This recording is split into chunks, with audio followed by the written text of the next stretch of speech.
Indépendance totale. 7h, 10h sur Radio Courtoisie, ligne droite, Corentin Périgny. Et nous sommes ce matin avec François Bousquet. Bonjour François Bousquet. Corentin. Alors vous êtes rédacteur en chef de la revue Éléments et puis aussi vous dirigez les éditions La Nouvelle Librairie. Et puis nous sommes avec Boualem Sansal. Bonjour Boualem Sansal. Bonjour.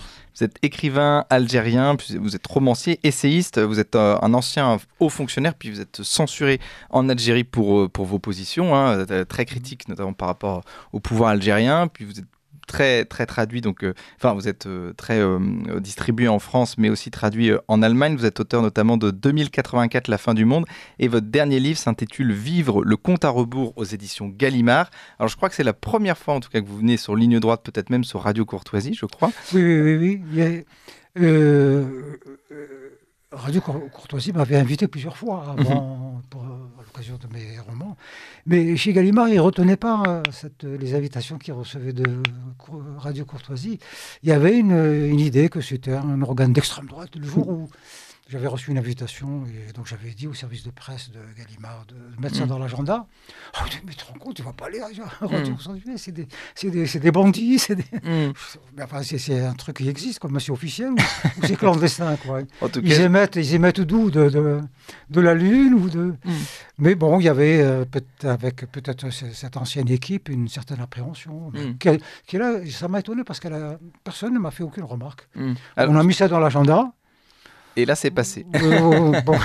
Eh bien, écoutez, on va faire en sorte que tout se passe bien. Alors, surtout que vous venez plutôt de la gauche, d'ailleurs, on va en reparler aussi. Alors, quel est, votre parcours que reprochez-vous justement au gouvernement algérien et pourquoi aujourd'hui le gouvernement algérien vous censure ? C'est une longue histoire. En 1962, à l'indépendance de l'Algérie, l'armée s'est emparée du pouvoir. Tout simplement. Et donc, ils ont imposé une dictature, un modèle de société, un projet de société qui a certainement, auquel beaucoup de gens ont adhéré. Donc, c'était une sorte de socialisme, matiné, de tiers-mondisme, etc. C'était assez romantique. Et puis, l'Algérie s'était lancée dans l'autogestion, le grand rêve universel des socialistes et des anarchistes. Donc, on n'a pas besoin d'État. Les gens se gouvernent eux-mêmes dans leurs ateliers, dans leurs usines, dans leurs radios, dans leur... Et puis, ça a duré 2-3 années. L'Algérie est devenue, dans ces 3 années, entre 1960 de l'indépendance et 1965, un coup d'État militaire. Pendant ces 3 années, tout ce que le monde comptait de gauchistes et de gauchisants ont débarqué en Algérie.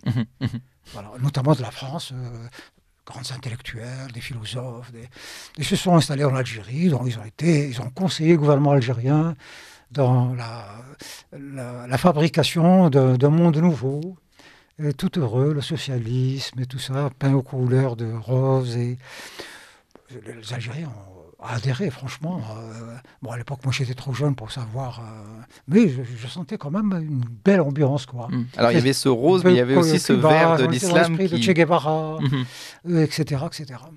Et puis, le 19 mars 1965, le colonel Boumedienne, chef d'état-major, ministre de la Défense, fait un coup d'État et il décrète que la récréation est terminée. Maintenant, on va faire du sérieux. Et donc là, c'est vraiment le système soviétique qui s'est installé, les militaires dans tous les postes de commandement, tout le monde au garde à vous, et puis a commencé... Alors, ils ont commencé par, on va dire, d'abord s'installer, s'accaparer vraiment du pouvoir. Ensuite, c'était le lancement de 3 grandes révolutions. À l'époque, c'était ça. Il n'y avait pas l'islam, mais on avait 3 islams. C'était la révolution industrielle, la révolution culturelle et la révolution agraire. Donc, nationalisation, on a nationalisé les terres, qu'on a redistribué aux gens. L'industrie, ça a été les nationalisations, etc. Et sur le plan culturel, ça a été... c'est parti dans 2 directions. Arabisation, il faut sortir de la langue du colonisateur. Oui, du français. Donc, on doit avoir notre propre langue. Nous sommes des berbères. Notre langue, c'est le berbère. Mais bon, on nous a dit que c'était l'arabe. Ok. Donc l'arabisation et l'islamisation. Voilà. Donc là, comment vous avez Ils ont vu cette considéré que islamisation pendant un siècle et demi de présence française, on a été perverti, qu'on ne sait plus trop ce que c'est que... Et ce qui était vrai. L'islam, c'était vraiment une couche très mince, comme ça. Personne ne s'y intéressait. Voilà, personne s'y intéressait. Et ce que vous dites, c'est que petit à petit, vous avez vu donc, l'Algérie s'islamiser. Et vous, avec votre regard plutôt, on va dire, plutôt de gauche, au début, ça ne vous inquiétait pas, ou en tout cas, vous disiez, il faut que jeunesse se fasse, ou c'est quelque chose qui va passer. Moi, je fais quand même partie de ceux qui, tout de suite, s'en est inquiétés. Hein. Mais on s'en amusait. Quand on est jeune, on remarque les choses, on est quand même intelligent. Parce que concrètement, qu'est-ce que vous avez remarqué du coup, c'est d'abord au niveau de l'école. Moi, j'ai une histoire. Moi, j'étais marié avec une Tchèque à cette époque, quand même. Donc, on avait 2 filles. L'aînée arrive, donc rentre à l'école. Et puis, au bout de 2-3 semaines, ma femme qui m'appelle comme ça, parlant. Elle me dit, écoute, Nani, donc c'est le surnom de ma fille. Elle m'inquiète, je lui dis, mais quoi? Elle me dit, tu te rends compte, elle est tout le temps de me reprocher. Maman, pourquoi tu fumes? Maman, pourquoi tu mets des pantalons? Maman, pourquoi tu parles aux hommes? Elle t'a dit ça? Alors j'ai dit, ça y est. C'était pas l'école coranique, là, c'était l'école... enseigné à l'école. Donc nous, on pensait qu'il y avait... Bon, c'était une petite truc, comme un peu partout, on enseigne un peu, pas la religion, mais c'est un fait historique. Il faut quand même le rappeler. Mais non, en fait, c'était un processus d'arabisation, d'islamisation, en s'appuyant très fortement sur, justement, ces enfants issus de couples mixtes, et on pensait qu'ils étaient déjà perdus, qu'il faut rapidement récupérer, et si possible les séparer de leur mère ou de leur père, s'il est étranger, quoi. Et donc c'est comme ça qu'on a décidé d'émigrer. On est parti dans le pays de ma femme, à Prague, et puis, voilà. Donc c'est vraiment très concret. Oui, c'est très concret, c'est des petites remarques, et puis c'est une ambiance. Tout a disparu. Oui. Le cinéma interdit, fermer les librairies, là, fermer les années à peu près de 65, 70. Et puis, le summum, c'était... il est interdit de sortir du territoire national. Oui. Et donc, pendant 15 ans, on était prisonniers dans notre pays. Alors qu'on a en tant qu'Algériens, on a une communauté importante, on a 1000 raisons quotidiennes de nous déplacer, de venir voir nos familles, nos frères, etc.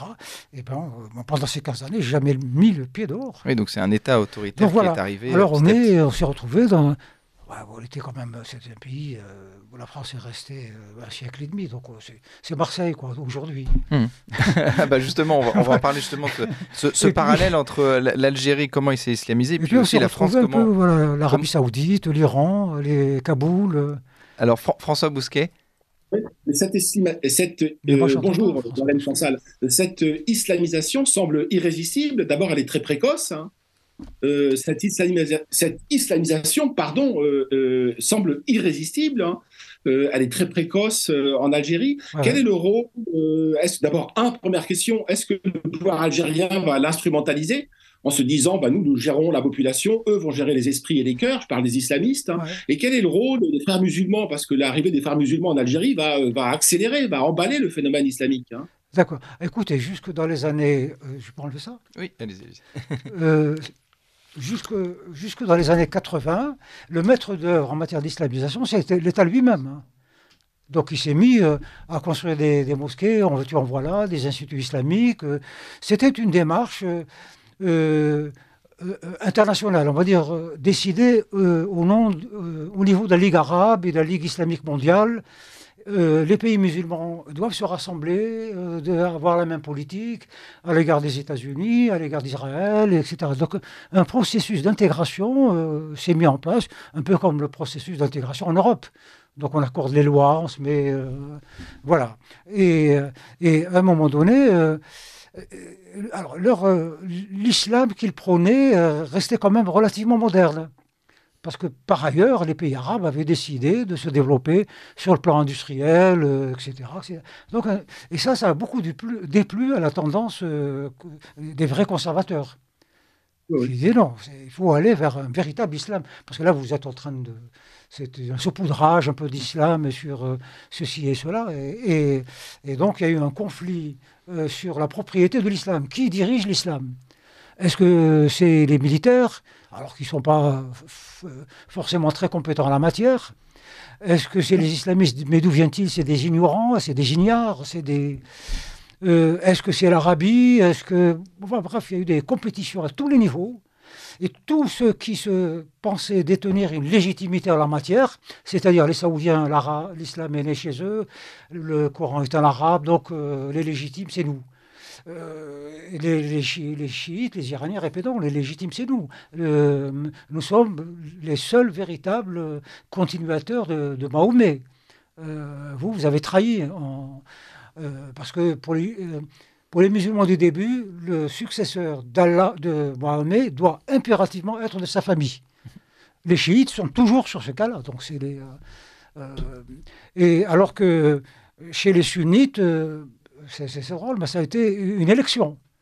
Les sages, les compagnons du prophète se sont réunis et puis ils ont décidé que ce serait, au nom de cette vieille loi clanique, le pouvoir au plus ancien dans le grade le plus élevé. Donc c'était le calife, et puis ils ont appelé ça calife plutôt que les Iraniens qui sont sur l'imam. Et voilà, donc compétition. Et puis les derniers aussi qui prétendaient à la légitimité, à gouverner l'islam dans le monde, les Turcs. Parce que c'était le dernier califat, démantelé en 1923 avec la chute de l'Empire ottoman. C'est pas mal, hein. Et donc, 3 champions, les Iraniens, au nom du fait qu'ils sont les seuls descendants du prophète, des sunnites... parce qu'au départ, c'était ça, la sunna, qu'on appelle la sunna, la tradition prophétique, les Turcs, et bagarre.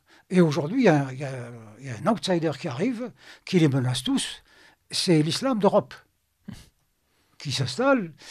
Il était une excroissance de ces islams-là, pilotés un peu par les uns et les autres, dans un cafouillage assez truc, où on est à la barbe des autorités occidentales, qui ont vu ça, c'était normal, c'est leur religion ils la pratiquent, pourquoi pas.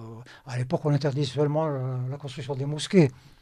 Mais le reste, ils font ce qu'ils veulent. Hein. Ils font le ramadan, ils font pas, etc. Et là, l'islam d'Europe, c'est progressivement démarqué de ces islams-là qui considèrent arriérés, rétrogrades. Mais l'Iran, qu'est-ce que c'est? L'Arabie Saoudite, c'est abominable. Les Turcs, on ne sait pas trop. Et donc, il y a un islam qui est en train de s'autonomiser et se construire. Et là, maintenant, il a toutes ses structures, son élite, son intelligentsia, ses structures, ses mosquées, ses banques, Alors, François Bousquet, vous vouliez réagir là-dessus? Oui.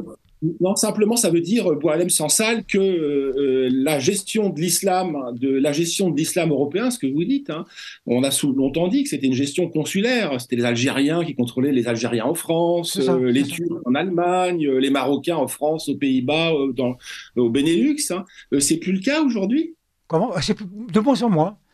De moins en moins, il y a maintenant une prise de conscience que nous, musulmans d'Occident, nous ne sommes pas comme les autres. Et puis nous sommes de façon plus compétents, plus intelligents, et voilà. Et puis ça fonctionne apparemment très bien pour eux. Il faut aussi remarquer que dans les pays musulmans, ils sont persécutés. Voilà, ils doivent impérativement obéir à la doxa locale. Voilà, c'est-à-dire qu'un Algérien en Algérie doit obéir à l'islam sunnite malékite qui est le dogme, le rite officiel de l'Algérie. En Iran, c'est le rite wahhabite et ainsi de suite. Quoi. Donc, en Arabie Saoudite, oui. Oui, en Arabie Saoudite. Bon, en Iran, c'est évidemment le chiisme. Mais même en Iran, vous savez, il y a une petite guerre entre les Iraniens. Il y a ce qu'on appelle les chiites duodécimains qui reconnaissent donc sur tous les successeurs de Mahomet seulement 12 qui seraient légitimes, les 12 imams. Et puis il y a un courant aussi puissant d'ailleurs qui ne considère comme légitime que 7 imams. Donc c'est le chiisme des septicimains.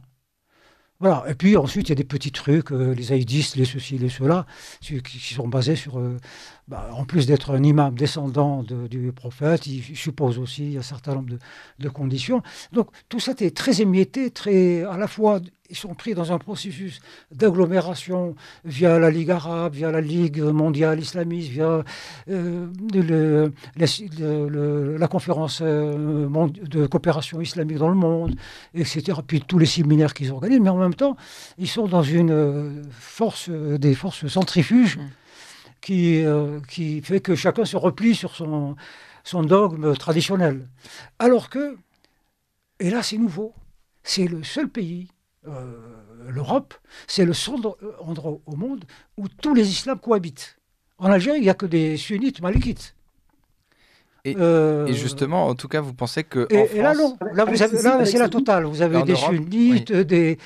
L'islam est au-dessus de tout ça, de toutes ces petites divisions. Et ils arrivent, nécessité faisant loi, ils arrivent à finalement travailler ensemble. Mais Boualem Sansal, avec ceci en plus de particulier en Europe, c'est que c'est les radicaux, les plus radicaux. De la même manière que les frères musulmans quittent l'Égypte de Nasser pour aller en Algérie, on reçoit la famille Ramadan en Europe. Donc on reçoit, donc c'est la famille fondatrice des frères musulmans. L'Europe reçoit également les plus radicaux, ceux qui ont été chassés de leur pays. Oui, il y a effectivement les radicaux sont toujours plus entreprenants, plus efficaces que les endormis, les modérés, il fait sa petite prière chez lui, il fait son petit ramadan tranquille, et puis il ne cherche pas plus loin. Donc ça reste un islam familial. Alors que les autres sont dans une démarche politique et ils reprennent la vieille tradition naturelle de l'islam qui est la conquête. L'islam, en théorie, et le dogme fondamental, n'existe que dans la marche en avant. C'est comme l'être humain, s'il s'arrête de pédaler, il tombe. L'islam n'existe que dans cette démarche d'expansion. Et c'est ce que vous avez... Sinon, il devient modéré, il s'endort, et puis il ne fait plus rien et il disparaît. Avec une dynamique prosélyte, conquérante, missionnaire. Absolument. Avec, évidemment... en Europe, il y a un phénomène aussi qui est assez curieux et qu'il faut l'analyser.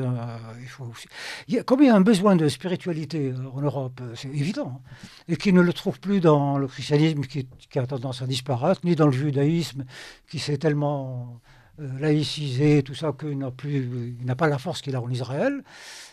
Et la spiritualité, ce besoin de spiritualité, on va le chercher soit dans les sectes, soit l'islam, qui a une offre formidable pour les jeunes occidentaux, c'est magnifique. Et c'est pour ça que vous ne prenez pas à votre compte l'expression du grand remplacement. Pour vous, vous dites qu'il n'y a pas de grand remplacement, mais qu'il y a véritablement une volonté finalement de ces populations musulmanes de faire en sorte qu'elles deviennent eux-mêmes musulmanes, que la population locale devienne musulmane. C'est pas un grand remplacement ethnique.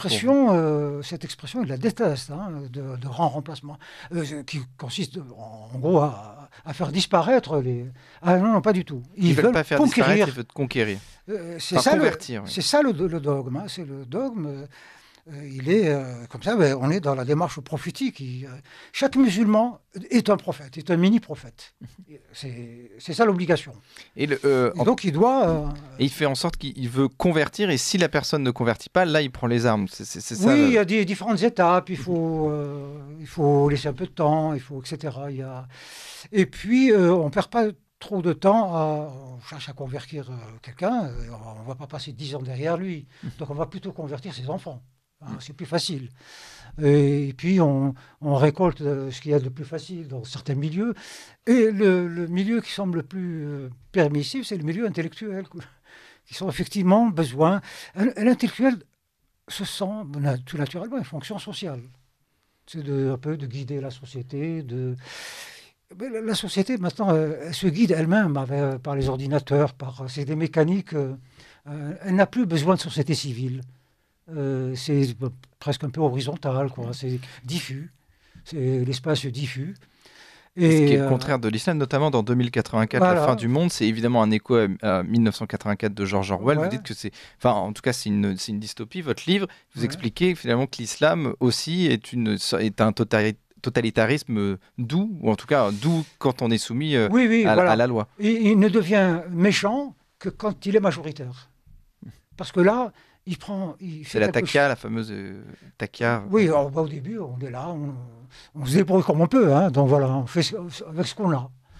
Et puis, à un moment donné, ils se sentent majoritaires. Ils sentent qu'ils sont une force nouvelle qui peut peser sur la société, tout ça. Et là, ils font une chose de manière consciente et inconsciente, c'est qu'ils déclarent le territoire islamique. Parce que l'islam a divisé le monde en deux, trois. Il y a ce qu'on appelle Dar al-Harb, c'est la maison de la guerre. On est là, on fait la guerre avec les instruments de la guerre. Guerre psychologique, guerre ceci, guerre cela, c'est la guerre. Et puis il y a Dar l'Islam, la maison de l'islam. Donc là, on est entre nous, on s'organise, voilà, on vit, on se met comme ça en harmonie, on élimine les brebis galeuses et tout ça, c'est la maison. Et puis il y a un truc qui, on en parle, mais au cours de l'histoire, on a vu ça un petit peu par-ci par-là, c'est Dar al-Hikma, c'est la maison de la sagesse. Et ça, on trouve surtout le courant soufi, où on sort de la religion, qu'on considère d'ailleurs de manière très, très négative. Les soufis considèrent la religion comme de manière très négative. Ils rentrent dans le mysticisme. C'est-à-dire que le message de Dieu n'est pas forcément compréhensible par les pratiques ou par le langage. Il faut rentrer dans l'univers mystique. Et ça, c'est une branche qui est minoritaire plutôt dans l'islam. Alors, nous sommes avec vous, Boualem Sansal. Je vous donne la parole tout de suite après, François Bousquet. Vous connaissez la règle, il est 9h, c'est l'heure du bulletin d'actualité d'Adèle Rosner. Il y a une place pour nos idées. Vue de haut. Alors, avant le bulletin d'actualité, François Bousquet, vous vouliez poser une question à Boualem Sansal. Sur cette question du soufisme, vous dites, Boualem Sansal, qu'en Europe, il y a tous les islams, mais ce n'est pas tout à fait le cas pour le soufisme. Moi, je suis journaliste, donc je fais des reportages. Les soufis peuvent se faire caillasser en banlieue, dans des banlieues islamisées. On considère que c'est un islam hérétique. Ah, mais vous avez raison. Moi, j'ai déjà rencontré des gens qui s'étaient fait caillasser. Hein. Ah oui. Au regard du dogme sunnite, chiite et kharijite, le soufisme est considéré comme une hérésie, une secte qui a été, au cours de l'histoire, très lourdement réprimée, combattue. Hein. Persécutée, oui. Absolument. Donc, alors, ils ont créé, pour se protéger, ils ont créé quelque chose qu'on appelle les confréries, c'est-à-dire qu'ils s'isolent, ils sortent du monde. Un peu comme les Templiers, les trucs dans cette structure-là mentale, ils s'installent quelque part, ils construisent des forts, une sorte de château fort, enfin pour se défendre, et puis ils mettent tout en commun, donc et puis ils exploitent la terre où ils sont, et ils vivent de manière autarcique. Et on trouve ça beaucoup au Maghreb, et notamment au Maroc. Les confréries. En Algérie, il y en a bien 5 ou 6. Certaines sont très anciennes. Hein. Et au Maroc, il y en a un peu plus. Peut-être quelques-unes en Tunisie. Et ils sont internationaux. C'est-à-dire que nos confréries, là, qui sont marocaines ou algériennes, ils ont des démembrements aux États-Unis, au Canada, parce qu'il y a des communautés qui sont intéressées par le soufisme, où ils se retrouvent entre eux, etc. Et puis... alors, qu'est-ce qui reste de la démarche mystique, un peu celle des premiers soufis, hein, comme les grands soufis qui ont marqué l'histoire de l'islam? Bon, rien, c'est un peu de la tradition, un peu de trucs. Oui, aujourd'hui, c'est plutôt minoritaire. Moi, je voulais revenir sur les Algériens en France aujourd'hui. Donc, il y a une grosse communauté algérienne en France. Est-ce qu'ils ont un sentiment de revanche post-coloniale? Est-ce que vous pensez qu'il y a une guerre d'identité en France qui, à la fois, est alimentée donc, par un sentiment de revanche coloniale et en même temps par l'islam, l'islam conquérant? Alors, on se prend une minute pour développer ça? Allez-y. C'est que après les indépendances et puis ces mouvements de migration économique, hein, au départ c'était que ça. Hein, ces pays venaient d'accéder à l'indépendance, ils n'avaient rien, pas d'économie. Donc les jeunes partent travailler ailleurs. Et donc très vite, les autorités de ces pays, les autorités musulmanes, Al-Azhar, enfin les grands penseurs sont inquiétés.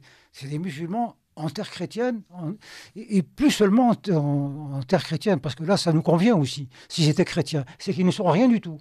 C'est dans leur point de vue, c'est des civilisations perdues, voilà, immorales. Et donc, c'était comment protéger nos communautés. Donc, elles sont obligées de partir pour travailler et faire rentrer un peu d'argent au pays, mais comment les protéger? C'est poser la question de diverses manières.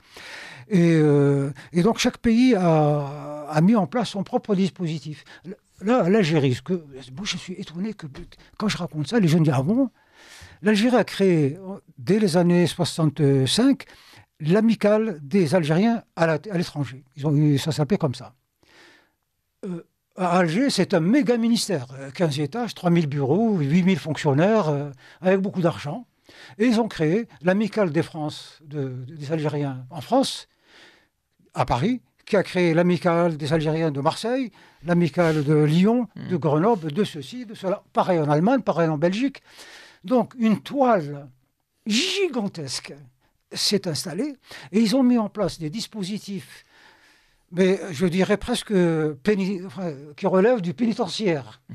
C'est-à-dire que les Algériens vivant ici devaient se déclarer, avoir une carte spéciale, sinon il ne peut pas rentrer en Algérie, il ne peut pas faire ceci, il ne peut pas avoir de passeport, il ne peut pas avoir de candidat. Donc, ils les ont tous attrapés. Les Algériens, à l'époque, étaient obligés d'aller à l'amicale de son...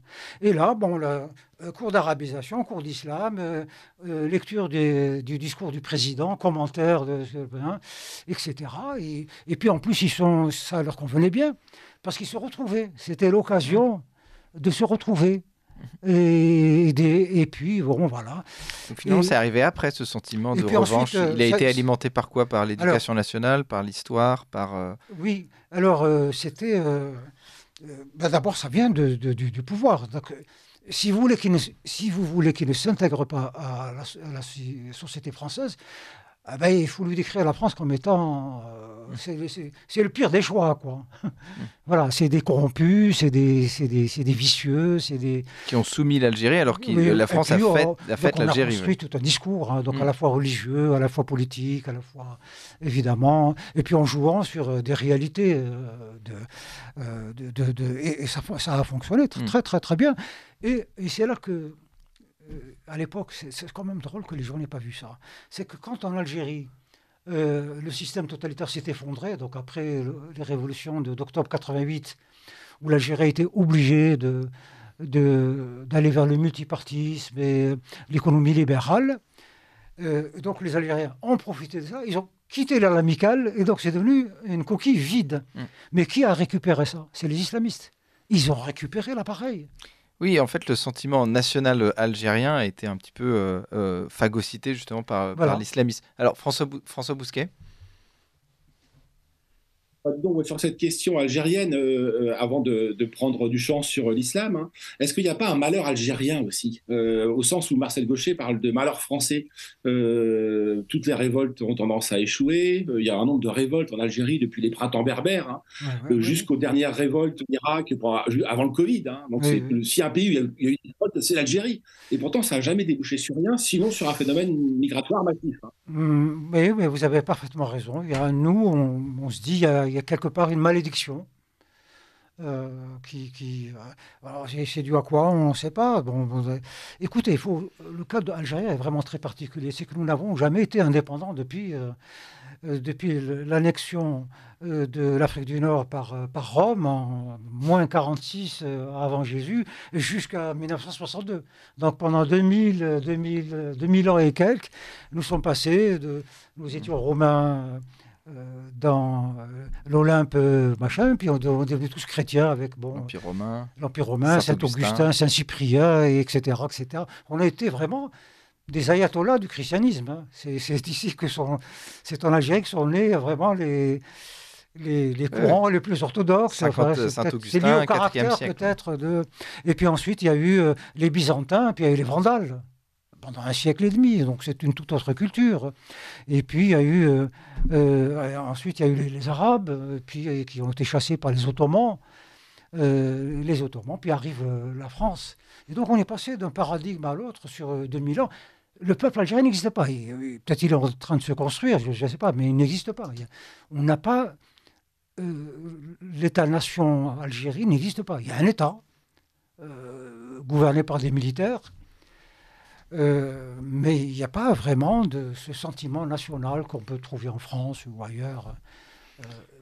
Pas du tout. Donc, il y a une sorte de volonté d'autonomisation. Les Kabyles veulent plus entendre parler des Arabes. Les Arabes ne veulent plus entendre parler des Kabyles. Les gens du Sud, les Touaregs, ne veulent plus entendre parler et des uns et des autres. Mais c'est comme par exemple en Inde où les hindous et les musulmans ne s'appréciaient pas. Mais quand ils avaient un ennemi commun qui était le colonisateur anglais, là, ils arrivaient à être alliés, à faire face. Oui, c'est vrai. Le seul moment où on a pu créer un mouvement... Créer un ennemi en commun. Voilà, c'était évidemment la France, évidemment, le pays colonisateur.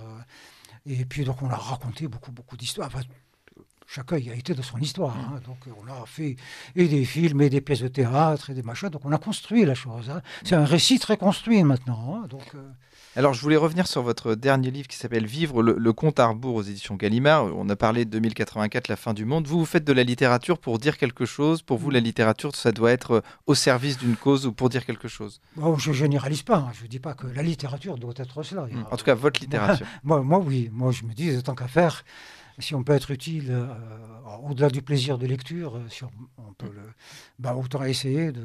Voilà. Donc, moi, j'ai un certain nombre d'outils. Je suis de formation scientifique, j'ai fait de l'économie, j'ai fait de l'informatique, j'ai étudié toutes les religions possibles et imaginables. Je sais un certain nombre de choses. Je me dis que c'est intéressant, peut-être. Comme tout à l'heure, je vous parlais de l'amicale et tout ça. On aurait pu écrire et prendre conscience que en Europe, il y a un appareil algérien qui est très construit, avec des hiérarchies, tout ça. Parce ensuite, ça a été récupéré par les islamistes parce que le FLN s'était effondré face aux fils des islamistes.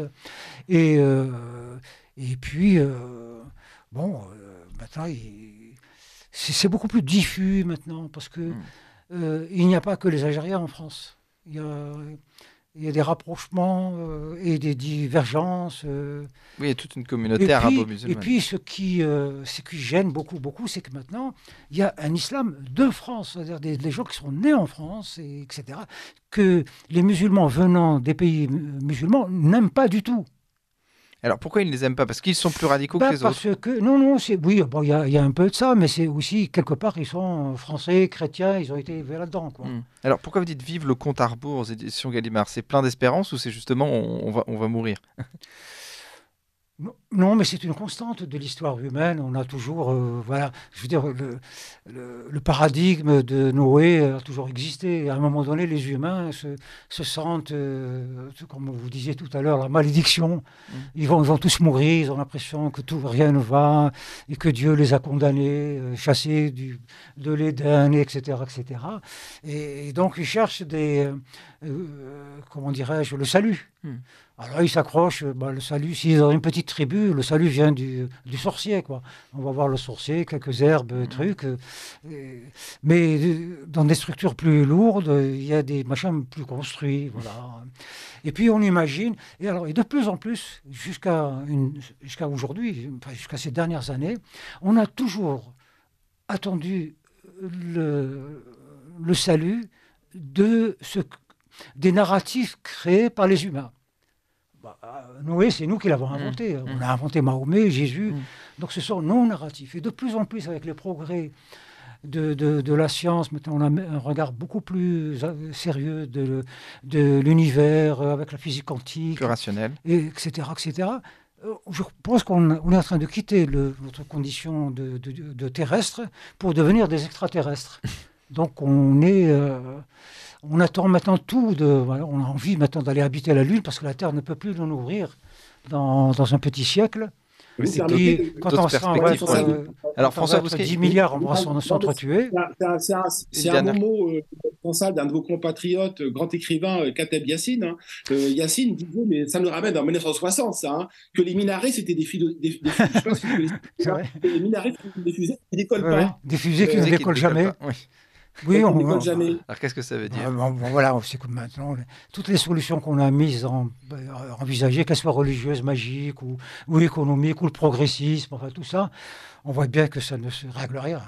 La planète est en train de mourir sous nos pieds et on va mourir avec très rapidement. Si on n'arrive pas à trouver le moyen d'aller vivre sur la Lune ou sur Mars ou ailleurs, on est condamné. Donc, et si on est condamné ici, forcément, on va chercher la solution. Dans un au-delà. Oui, on va chercher un Noé qui habiterait, je ne sais pas où, une autre galaxie, qui viendrait à notre secours. Et c'est ce que j'ai fait dans ce roman, quoi. Et alors, on va juste partir du roman. Une dernière question, parler plus d'actualité. Vous savez que Gabriel Attal est devenu donc Premier ministre français très récemment. Notamment, il a été connu, ou en tout cas apprécié du public, par rapport à l'interdiction de l'abaya. C'était à la rentrée dernière. Et ça, on a bien vu, même si ça concernait une centaine peut-être de collégiennes, lycéennes en France, ça a fait exploser sa cote de popularité. Donc, quand même, notamment en France, il y a une prise de conscience de l'islamisation du pays. Et en tout cas, les hommes politiques qui ont le courage, parfois, même si on peut dire que c'est un coup de com' ou non, il y en a qui... Enfin, justement, il y a une prise de conscience de l'islamisation de la France. Et notamment, on peut faire le parallèle avec ce qui se passe en Algérie en ce moment. La prise de conscience date quand même de quelques années, je dirais même plus 2-3 décennies, hein, où on a pris conscience quand même qu'il y a quelque chose d'inquiétant. Mais la prise de conscience, le passage de la prise de conscience à l'action, ça va être très long. Et là, donc, on est à la recherche alors, quelle serait l'action, d'un phénomène qui traduirait la prise de conscience en acte. Qui doit agir dans la société? Donc les hommes politiques, et puis comment les Français peuvent agir? Est-ce que c'est seulement l'État, au regard du fait que c'est lui qui détient le privilège de la violence et de l'action coercitive? L'État français est devenu très, très faible. Il est faible dans tous les domaines, pas seulement faible par rapport à l'Allemagne, par rapport aux États-Unis, par rapport à tout. Dans un état de faiblesse, il ne peut pas agir, quoi. Il peut L'État parler. est faible. Il peut parler. Et puis comme a fait Attal, mais est-ce que Attal va agir? Voilà, c'est ça. C'est parce que c'est en tout cas depuis un bon moment, notamment on peut même dire depuis Sarkozy, il y a certains qui tapent les poings sur la table, mais finalement il n'y a pas de solution concrète proposée. Merci à tous les deux, c'est la fin de cette interview. Merci Boualem Sansal. Je rappelle, vous êtes écrivain algérien, romancier. C'était deux de vos livres, 2084, La fin du monde, et puis Vivre le compte à rebours aux éditions Gallimard. Et merci à vous, François Bousquet. On vous retrouve la semaine prochaine pour une nouvelle interview. Merci à tous les deux.